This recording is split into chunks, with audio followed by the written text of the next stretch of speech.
Welcome to Check In to Check Out, the e-commerce growth podcast for mobile first. My name's Justin Ehrenstein and my co-host is Connor Burke.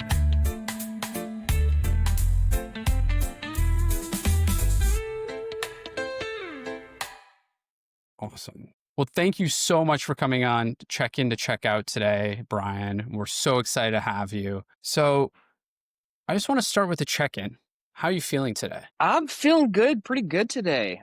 We've got a promo going. We tweaked some things. We had some nice boosts to KPIs that happened yesterday. The weekend's about to happen, so I'm doing pretty good. Awesome.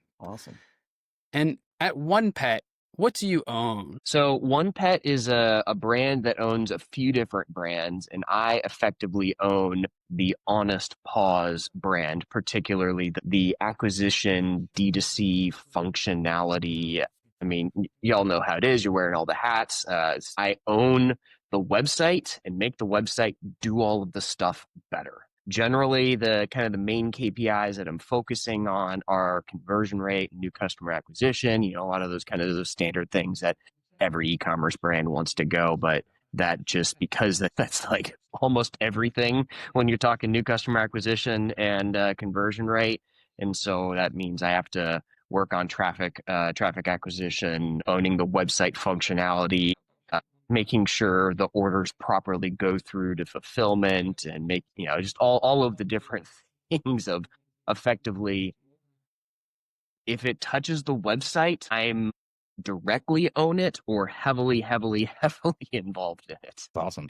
Is there any part of your day that you feel like you look forward to the most, or any part of your job that you enjoy more than any other aspect? That the most. As soon as you say that most, it's a difficult question. I really enjoy the puzzle of digging into the data and trying to understand what is working and what is not working, and then creating action items, be it lessons learned of what has happened in the past and or plans for what we should be doing differently in the future. Kind of that roadmap planning based on digging into the data from our store. It's a very fun blend of hard numbers, data science, that engineering side of things. But there's also kind of that vague art form of understanding the customer, the market, the product, and how everything all fits together. It really is a puzzle. That's like how I like to think about it. And it's one that you're never going to complete. There's always new tech changes, new market changes, new products. You're trying to tap into new customer demographics. It doesn't matter what it is. There is always something that you can either bolt on, or you can revisit what you've been doing and try to optimize it, change it, improve it, or sometimes just cut it out and remove it. And that's something that a lot of people struggle with, is getting rid of things, but oftentimes that's one of the best things that you can do. Yeah, I love that. We tell it to clients sometimes that, you find that you might get like a loss on a new design or a new feature. And sometimes that's actually a win, because it tells you where there's maybe like a tech deficit or something. Like, I don't have to worry about building this out anymore. We now know that this isn't necessary. So people might think, oh, we want to add this feature in, but the real benefit is actually don't add that feature at all. Ignore it, quit talking about it, quit spinning your wheels on it, move on to something else. So that's awesome. Absolutely. Every time you say yes to one thing, you have to say no to something else. There's only so much time in the day. And so the more time you've put into something that's just kind of like, it means you're saying no to pursuing something that could likely will have more impact. And then you can even see it in some of those A/B testing data set websites. Which one was it? Was it Good UI? I think they had published this big analysis of all of the tests that they have in their library, and the tests that had the highest likelihood of increasing revenue was the stuff that removed things from the website. And then second, if I remember correctly, I know the first one was removing, and then if I remember correctly, changing things was second, and adding things was the third most likely, the least likely to actually improve your website. Yet that's what everybody focuses on, the new shiny thing. Oh, the new Shopify app that the sales rep totally said that we're going to have a 452% ROI. Yeah. Yeah, that's funny. I feel like it's a little counterintuitive, but mobile first is really big on celebrating like failures. And I think that kind of lines up with what you're saying there, that yeah, sometimes it's the things that don't work that actually make you the most money, or, that end up being the big benefit. That's cool. That's cool. So what does your day-to-day look like? I mean, as a product manager, there's a lot of different ways. Are you having to spend in a lot of meetings? Are you able to do a lot of customer research? Where do you spend your time? Man, it always comes and goes in waves, depending on what we're going on. It always seems like there's a season. Sometimes the season is a week. Sometimes it's a few months. Thankfully, we've got a great team, group of people to work with. That means I am able to keep meetings to a minimum, even though we are remote first. We're literally all over the US, and we have no physical, or not the US, the world, and we have no physical office. We've developed a culture of ownership and trust, and I'm able to provide goals to the team with some technical guidance, some specific guidance. Sometimes I do have to be specific, and it must be done exactly this way, but I try not to. I try to be, this is the goal. This is what we're trying to do and why we're trying to do it. I think this code structure, this path, this whatever is probably going to get us that way. Go forth and do it. Get us there. I find that really helps the team flex their muscles, as it were, and come up with new creative ways to improve my ideas. And the more that they understand the goal, the better that they can contribute to the company. Everybody loves to contribute, and so that helps. Meetings are minimal, thankfully. That's awesome. And so as far as my day-to-day, it ebbs and flows. Usually it's kind of a little bit of a flow of some analysis and trying to identify what's the next big thing, where are we going to be spending our time, what has worked from our most recent bits of projects and the like, and then building up plans and then going out and executing. I try to give my team as much, like I said, as much ownership so that they can run, and that allows me to not be just constantly worrying about what they're doing. I've got great trust in them to just go forth and do, which allows me to really focus in on then whatever it is my task. So it's a nice blend of team leadership, analysis, project planning, and then executing on things myself. Yeah, that's probably the flow. But and then sometimes I'm in Shopify managing stuff. Sometimes it's lots of research on apps and solutions and competitors. So much competitor research. AI is definitely helping out a lot more. A lot of shortcuts. What are people doing for this? What are apps that can do this? What's the latest trend on such and such topic? It gives me a great 80% solution with like 2% of the effort. And then I can then just shortcut and focus in on whatever lead it takes me down. Totally. Love that. Been quite a lot of fun learning and these just growing and changing so fast. My goodness. Yeah. It's incredible. Like every 7 months, I think AI is basically evolving into twice the, it's what do they say, iterating, I think, exponentially every 7 months or something. So yeah, it's wild. Hopefully that does reduce more meetings, though. I think that's that's my goal. There's never been a meeting that I wanted the other guy to show up for. I'll say that. I'm not a big fan of meetings here, but they're necessary. I get that. So do you feel like since you have a good grasp on managing a team that you've curated, it sounds like you've got a group of people who have a lot of really good skills. They're very competent. You trust what they do. And you want to minimize meetings. Do you feel like there's ever an issue with burnout? Do you feel like that's something that you manage yourself pretty well, or that maybe your team might struggle with and you might help? Or do you feel like they do a good job with it? Is that something maybe that just doesn't come up at all? What are your thoughts on that? It definitely comes up. I was having a conversation with my project manager about that just a few weeks ago. So, sometimes it happens, especially when you have those flare-ups of those urgent projects or those projects that just keep on going and going and going for whatever reason. There's definitely a risk of that happening. I try to be proactive to keep that from happening. And make sure that the team has a lot of variety. And I structure our project board in such a way that we have our main tasks and our fallback tasks. And so that provides a clear owner, and they're fully separated out in a different group, clearly labeled as active projects main, active projects fallback. And with that I give them a level of ownership of this, of, hey, this is the main thing. This is why we're doing it. And this is the timeline of, if there is any urgency beyond just the sooner we launch it, the sooner we make more money. And I give them a level of flexibility to take on some of those fallback tasks, which are usually kind of the smaller things that they can slip in.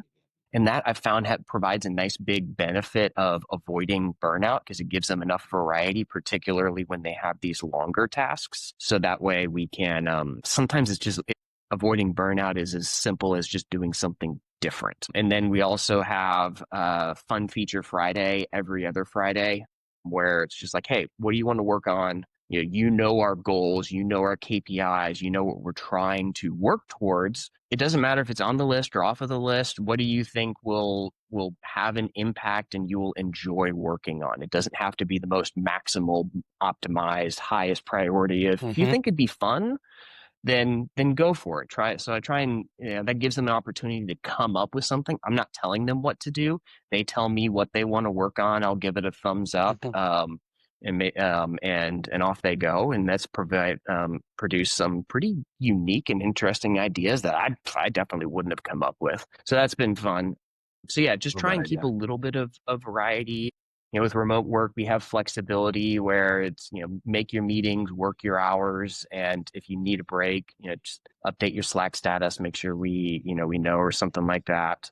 So just trying to get a little bit of flexibility, a little bit of ownership and variety. I feel like that helps avoid burnout, gets people to come up with new and creative, interesting ideas that we otherwise wouldn't have had.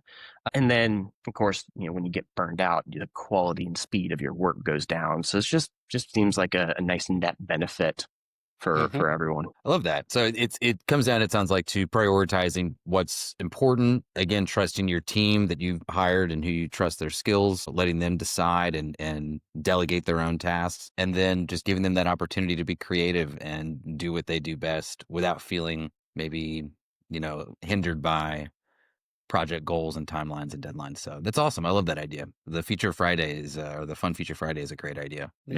Yeah, I stole that. I can't remember. There was some big company during their early tech days where it was I think it was like once a month, then they could work on whatever project that they wanted, and it came up with some big creative ideas. So yeah, and it's fun. Like I said, Fun Feature Friday, whatever you want. You know the goals, you know the priorities, so you tell me. And that, just like the whole, like, hey, you tell me what you want to work on, just gets people excited. Yeah, I love that. I don't want to take up too much more time on this, but just if you have one off the top of your head, can you think of any features that maybe y'all came up with during that time that was really useful and maybe out of the box, or, I mean, not out of the box, I think you know what I'm saying. I can't get the words out, but Out of the ordinary. Thank you. Yeah. Let's see. I think it was a few weeks ago, our designer, what she did was just a kind of an impromptu creative analysis, and just did a whole bunch of looking into the competition. It was a fun read, a very interesting read, to just see what's going on amongst our competitors. And there wasn't any one big thing that came out of it, but what did come out of it was just a whole bunch of little tweaks to our PDPs. Just like, hey, they had this little copy messaging, this their buy box is structured like this, and so we then just put a whole bunch of those small little things into the PDP, and that worked. It was nice. It was a good batch of changes. It's those details, those small little things that add up for better or worse. One of the perspectives that we like to have is all we need to do is be 1/10 of a percent better than our competition, and then we can outsell them and outscale them. But if we just do that 1/10 at a time, over and over and over with all of the different KPIs, suddenly we're several percent better than them on conversion rate or our CAC efficiency, et cetera, et cetera. SEO rankings, you just need to be 1% better than the competition in your SEO optimization, and boom, you're unbeatable in page one or slot one. Yeah, that's awesome. That's a great answer. That's cool. Little spring cleaning, it sounds like, from a design perspective.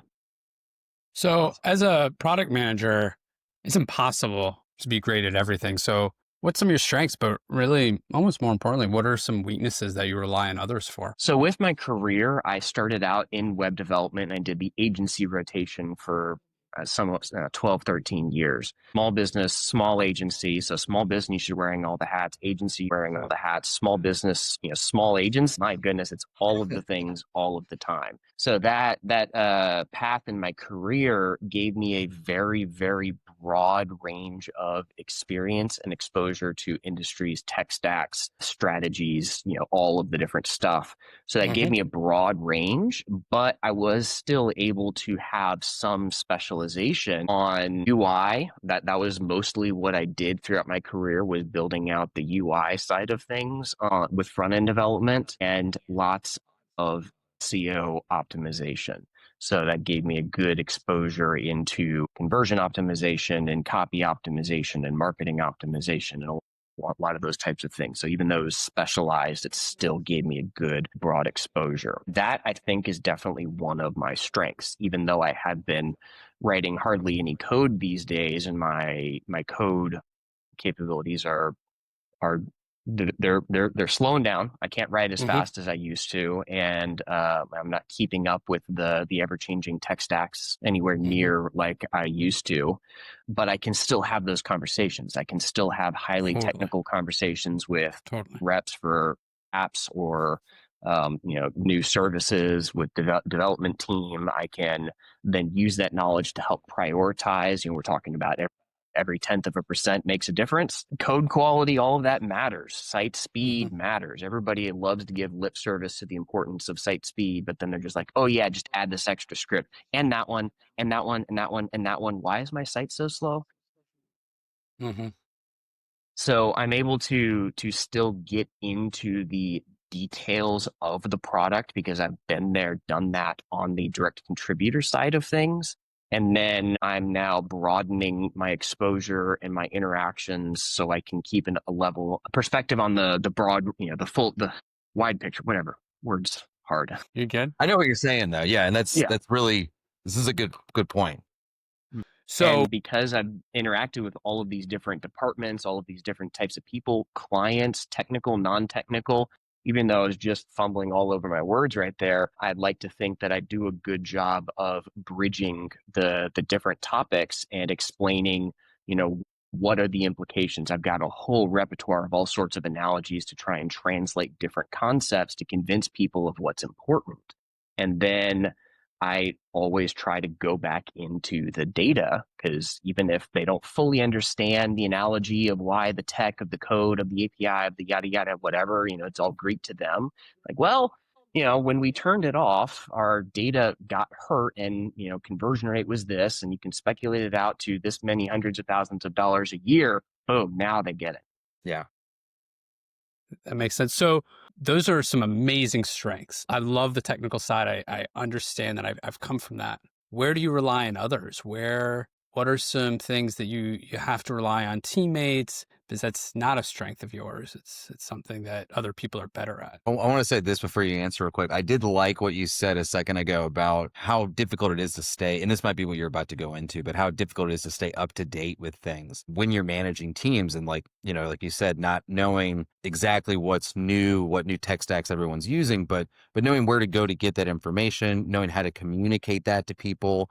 And it sounds like kind of what you said earlier on in the show here. It's about relying on the team that you've hired and knowing that they have the skills to do that. Even if you don't fully understand the skill needed, you understand that you've hired them to do it properly and you trust them to do it. So I love that. And I think that's something that I would hope and I personally resonate with. And I think our listeners might agree with that too. So it's a cool sentiment, but yeah.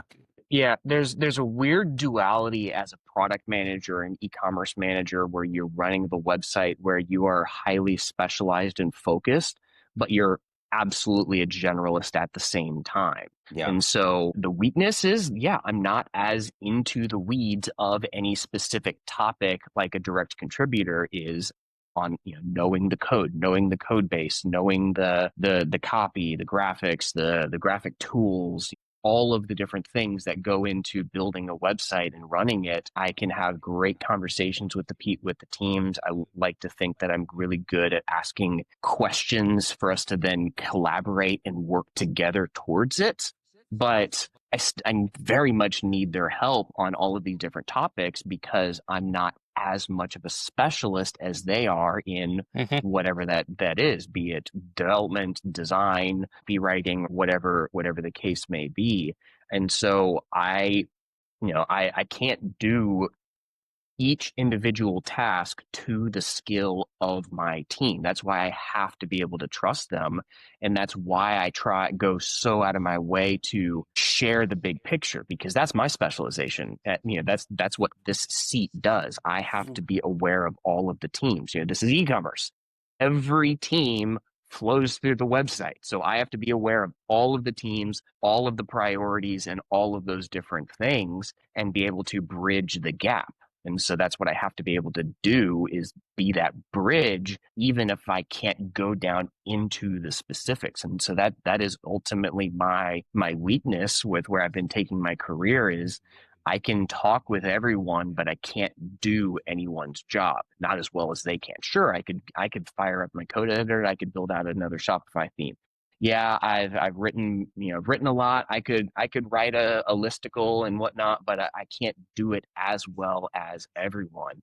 But because I know what goes into a listicle, I know what goes into the UI of a good page, I know what goes into really good code, I can get all three of those people into a room and work with them and talk with them and be like, okay, we need to make sure we don't forget about this, don't forget about this. How do you think we should solve this, and get everyone all very cohesively working together? What I love to say is I can come up with a good idea. I'd like to think I have a good track record at coming up with good ideas. My teammates, they're really good at also coming up with good ideas, but they're just good ideas. It's when we work together, we can turn our different good ideas and combine them together into a great idea. And that's how we can create a multiplicative effort out of what we do. We can't do it individually, but as a team with the right focus, with the right cohesion, with the right direction, that's, we can be 1% better than 0.1% better than any of our competitors if we pick that focus and go at it. Yeah, I love that. I think a lot of people in this industry suffer from imposter syndrome. And I think being in a position like yours, where you don't get to specialize in things day to day and you're put in that position of being a generalist, you start to feel that a lot more, because you think like, oh, I'm not up to date on these things, right? I don't know the details of this project, or, the specific skills that are needed for it. And so you find yourself thinking things like, oh, maybe I'm not qualified for this. But I think in a lot of ways, that's a normal way to feel. And I think the message that I'm hearing from you, in all honesty, I really resonate with that. I think it's good to hear that. I think a lot of e-commerce directors and people in this industry need to be reminded of that. You don't need to know everything, especially in the world of AI. It feels like you should, but you don't need to. And as long as you're inquisitive and you're trusting in the team that you have, you're going to end up doing all right. So that's awesome. It's really cool. You have to be able to admit when you're wrong, and you have to be able to listen to the team and let them convince you. And that's with egos and, well, I'm the such and such title. Like, it can be so difficult, and that's when things fall apart. I've seen people come in and trying to pound their chests and be, well, I'm the CEO, I'm the owner, I'm the director of whatever, I'm in charge of these things, so therefore my way is the way.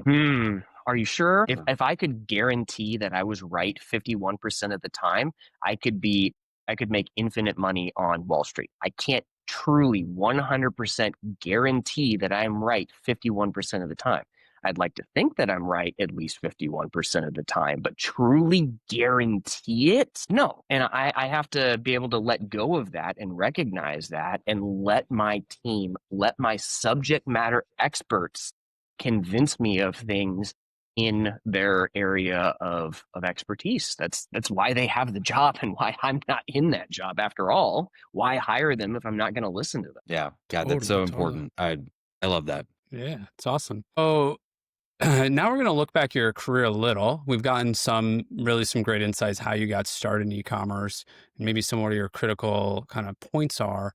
Was there anyone that kind of really helped you along the way to help you learn e-commerce, how to analyze a website, analyze users, analyze behavior? So when I finally left agency life, I hopped into an ecom team that was pretty small, pretty tight knit, pretty collaborative and helpful, and that's where I was first flexing a lot of my team leadership muscles and making lots and lots of mistakes, particularly around communication and collaboration. They gave me a lot of grace, a lot of support, and a lot of patience as we worked together towards building out this team, building out this brand, building out the website, and that was instrumental.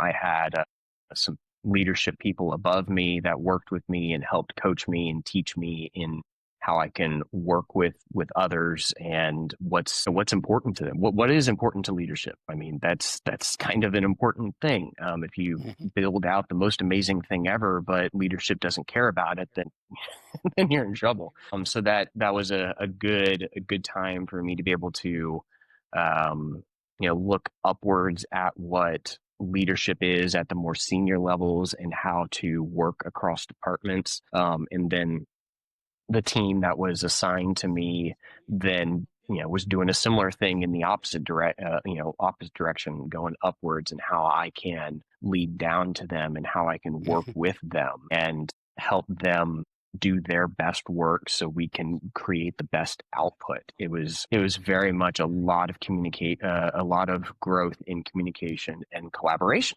I very much thought of myself as a blunt person, and I was starting to realize that isn't always the best way of being, but for many years, I was proud of how blunt and straightforward I am. Oh, I just say it how it is. Well, you can say it how it is and be a complete and total jerk, and you can say it how it is and help everyone in the same direction. And it's a very subtle, nuanced difference at times, but it's a very important one. Yeah. And I definitely kind of burned some bridges earlier in my career because of how amazingly, greatly blunt I was, just worst. And so they definitely kind of, I was able to work with them and through them and learn from my interactions with them towards becoming a better communicator and collaborator.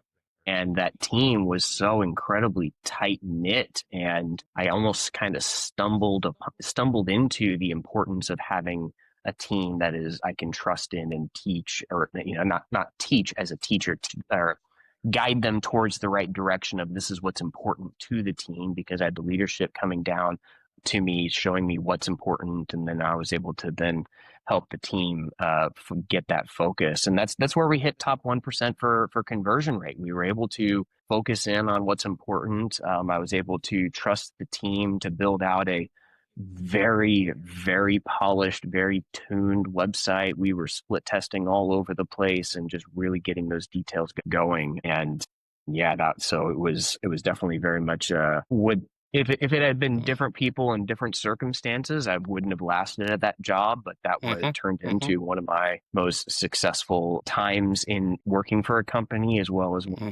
some of the biggest growth that I had. And so everybody won, I'd like to think, out of that. Oh, that's awesome. Yeah, I can very much relate. Actually, recently wrote a LinkedIn post about dressing someone down, and the CMO coming to me quickly after, like, I should be firing you right now. But they didn't, and it did last, and it was successful on all parts. I completely hear that. So that's awesome. So it sounds like that bluntness may have been one of your biggest failures of kind of learning that helped you really grow into a leader. Yeah, that definitely held me back for a very long time, longer than I realized, until many years later. Yeah, was it something that you dealt with only in the office, or is this something that you then were also working on outside the office, working on yourself? Well, in the work environment, it's so much easier to quantify everything. You've got the impact of your work on your job and all of that, and it's easier to quantify it on your impact on your relationships when they're so clearly defined with hierarchy and all of that and kind of Mhm. like, forced. So how it Totally. impacted beyond, that's definitely very, very hard to say. It's hard to quantify. I know I'm a drastically different person than I was before. It's just hard to. I know it impacted people, but it's not like I'm going to have a one-on-one with people and they're going to tell me how so yeah, I don't know. That is definitely something that I have thought about, and thinking back on some of my earlier friendships, younger friendships, people that I kind of lost touch with from high school, college, that type of a thing. How much of it is because of these failures of mine, and how many bridges did I burn without realizing it? I don't know. It's definitely, it's a guarantee, and just to what extent, I don't know. Yeah, that makes a lot of sense. And I think a lot of people deal with this problem, probably especially young males. I think it's just to be frank. So I want to take it one step further. What work did you do on yourself to get over that? Like it takes real work to make that change, and it takes you wanting to make that change. But what was that work that you had to do? Well, the trigger was definitely some very uncomfortable conversations with my bosses. Um, And it took me being at a point where I could hear it, because in hindsight, I could look back at conversations that I had had with bosses at previous jobs and be like, well, they were kind of touching on these things, and it was not what I was capable of hearing. Sure, maybe they could have phrased it better or different or whatever, but ultimately I was incapable of listening to that. Remember, I was proud of how blunt I was for so long. And so they were trying to tell me, like, you need to be stopped doing this. And like, what are you talking about? This is why I'm so awesome. Yeah. And so the collaboration, the trust, and the relationships that I had built with some of these bosses, well, I mean, gosh, it was everyone. It was teammates and people on my team, people on other teams, and just the people at that place was so good at the time. I definitely miss working with them. So it took that triggering of a conversation to kind of start realizing some of it. And just kind of that light bulb was a step forward. It was a recognition of, I shouldn't be talking in some of these ways. Some of it came from reading. You've got the, of course, classic How to Win Friends and Influence Uh-huh. People. Uh-huh. Definitely was a big influential book on me. As some people are like, oh, it's just common sense. Like, well, for some people, maybe. For some people, they kind of need a slap upside the head. And because of my kind of analytical, coming from that engineering background, it was taking obvious concepts and putting specific techniques behind them, Hmm. which when you're learning something new, it's unnatural, it's uncomfortable, and you kind of need a checklist of a little bit of a formula to follow to adjust yourself before it then eventually becomes comfortable and second nature. So that was definitely a big one. And then, of course, we've got extreme ownership. That's another classic. That was a big one for some of my leadership growth, and communicating and collaborating with others in an actually collaborative way as opposed to a dictatorial way. So that was a big one. Yeah, that so there's definitely quite a few books that helped me in moving in that path, and reading stories and techniques and kind of realizing, like, that's shouldn't be talking to people that way, and all of that. The end result is me moving very, very much into focusing on positivity. Like, for example, deprecating humor, be it towards yourself or towards others. I use deprecating humor on myself, and I'd make jokes about how I was bad at communicating with others, and so don't let me talk to them. I wouldn't do well at it. And then there was a point in my career after I'd been making those jokes for a while, I thought I had gotten pretty good at it. But the default was, oh, you're not good at talking to people, so let's not, let you talk to that person about that. And like, I thought I was doing pretty good at this point. In fact, even my annual review a few months ago, you said I was doing a good job. And so that Hmm. just was holding me back. And then deprecating humor towards others, like, okay, at best, you get a laugh, probably a cheap laugh, kind of just a little bit of a chuckle. At worst case, you step on a toe that you didn't realize you were pushing too far, and you can cause some very serious pain. So why? And so that perspective and just a lot of those different things of focusing on positivity, that turns into supporting each other, or supporting others, that turns into trusting others, that turns into being collaborative and telling them, saying like, this is why we're trying, this is the goal, rather than do this thing, complete this task. No, this is what we're trying to accomplish. And that helps people out. That gets rid of some of the bluntness in my communication, that gets rid of negative self-talk towards myself. It's just one of those things that then spiders into a whole bunch of other areas of life. And so I try to really, really push forth on any form of positivity and cut out negativity, especially towards others. Because again, you never know when you're going to go too far and send someone home crying. Like I watched that happen. Someone tried to make a cheap joke, and it pushed a little too hard on some hard times that particular guy went through, and just, it's not worth it. It's amazing. That's an how amazing insight. Go ahead, Connor. Sorry. That really is. It's important. It's amazing how important good morale is. You don't realize, one, how many little things go towards encouraging good morale, and how many little things go towards encouraging bad morale. And I mean, I come from I had waited tables when I was much younger, and basically got into tech, after waiting tables for 5 years or something. And it was a different kind of feeling where you're used to that kind of environment. And I was used to kind of over delivering on people and being like too nice, and having to realize like, oh, I can say no more, or I can push back a little bit. But when you're figuring those boundaries out for yourself, there's also that duality of like, but I also have to like kind of continue to be positive, continue to make sure that I'm injecting positive things into the work environment and encouraging everybody. And it's something I think a lot of people struggle with. And I love to hear your side of it. I think that's amazing. Amazing insight, Brian. Thank you so much.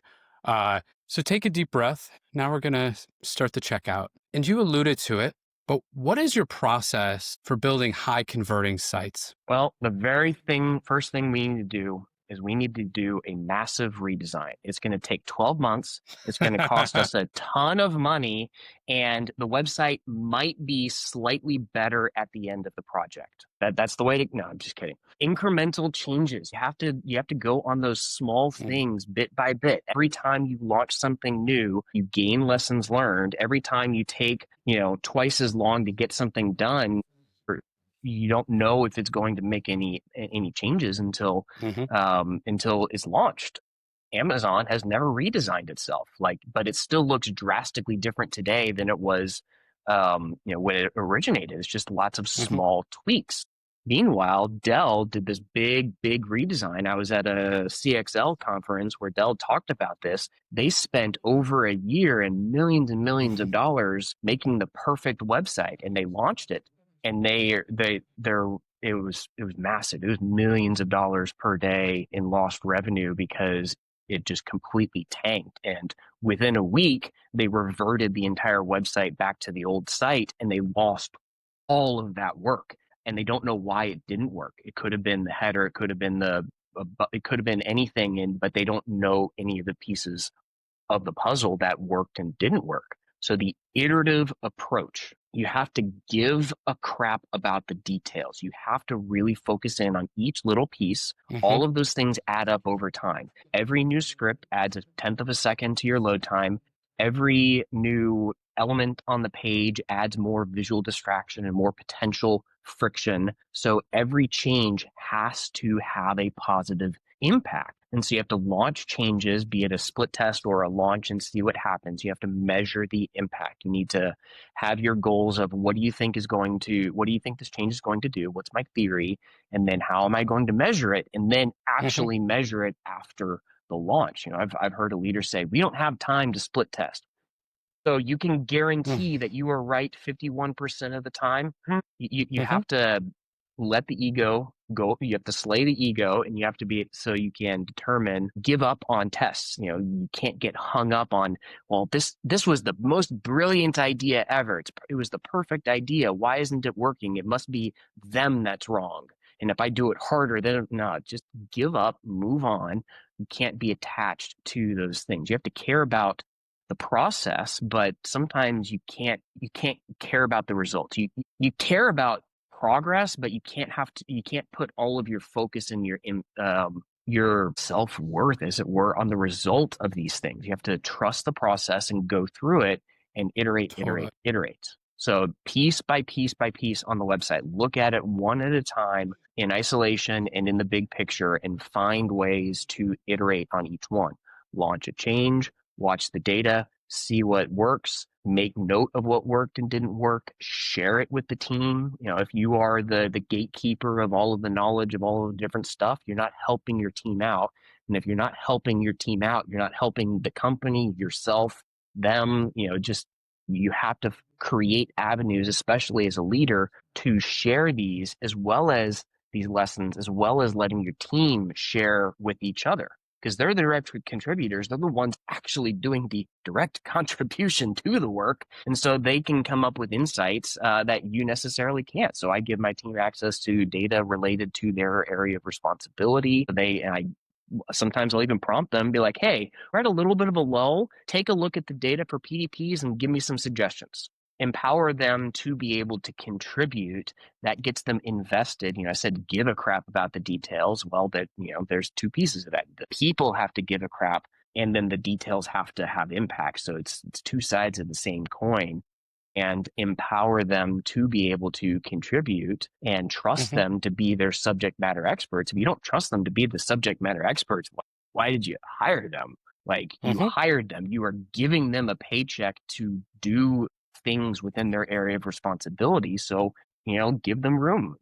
Don't expect them to be right 100% of the time, even 90, 80% of the time, because I'm not right 100% of the time, 98% of the time. So don't get upset at them if things don't go well. Give them a area of trust, secure, what's the word? Safe zone, however you want to label it. As long as we have lessons learned out of it, that's the win. We launched a split test, and it didn't win. It's like, no, it just means we were right the first time. That's great. It means we were making money sooner rather than later. Make a note, this idea didn't work. Move on to the next one. Don't get mad at the team for suggesting a bad idea or for implementing it improperly, whatever it is. Lessons learned. That's the solution focused, and move on to the next one.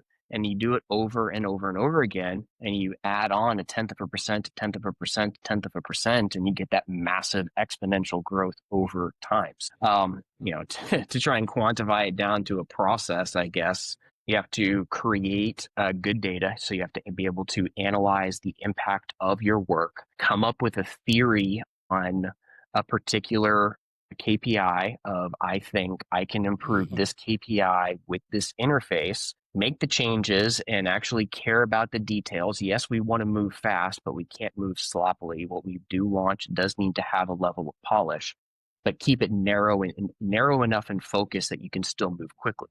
You can be polished by still even moving quickly.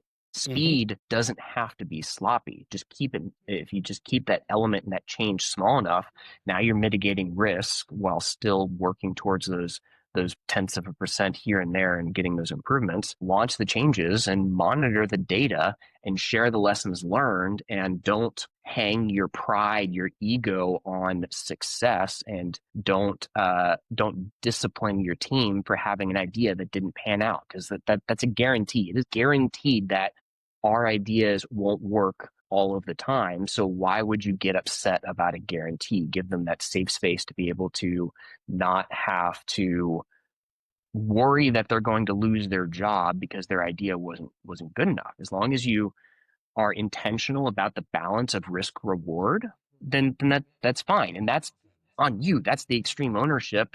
It's my job to balance out risk reward, not the team's. And so that's on me. If I approved a project that was very risky and didn't work and caused serious problems, that's my fault, not them for suggesting the idea. And so, if it's too risky, now I say no, and we try and find something more more simple, but then I make an effort to explain why. Be like, I like the idea, but I think it's too risky because of this reason. That opens up the conversation of, well, if we tone it back in this way, then it won't be as risky. We can find that balance, or just stick it on the backlog and slot it for a time where we can take bigger risks. I love that. And I That don't want to minimize everything that you're saying, because there's a lot of good.